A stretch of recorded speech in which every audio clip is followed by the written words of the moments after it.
over the last few days, we've noticed a considerable increase in the amount of sledging injuries coming through, not just in the children's hospital, but also in the adult side as well.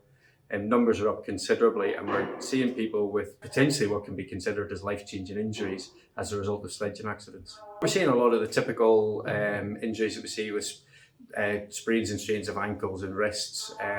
We're also seeing some nasty broken bones in the lower leg, and in adults certainly spinal injuries and ankle injuries where they're coming to a stop too abruptly.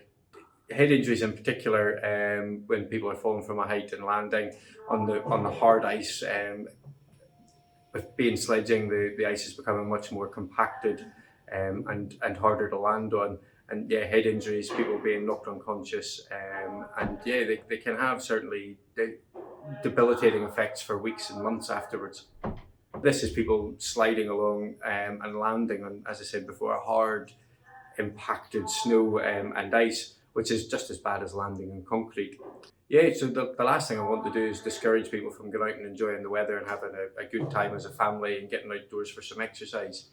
But if I was to share a few hints and tips, the first one would be to start slowly on a gentle slope until you get used to the speed of the slopes and the conditions. And then once you've got used to the conditions, you can then gradually go up in slightly steeper slopes. I think my second and probably the most important piece of advice is to always remain seated or lying down on a sledge, and please don't try and surf or snowboard down on a sledge. It's a recipe for disaster and will result in more significant injuries. I think it's also important to be aware of the area that your sledge is going to come to rest in. It's really important that the area of the landing zone is clear and free from debris, trees, bushes, benches. If not, then there's a risk of a sudden abrupt stop and injuries. And I suppose finally is just to be aware of other people around. Other people will be out sledging, other people will be out having fun and distracted. Please try and maintain your distance to reduce the risks of collisions and accidents, which will likely result in injuries.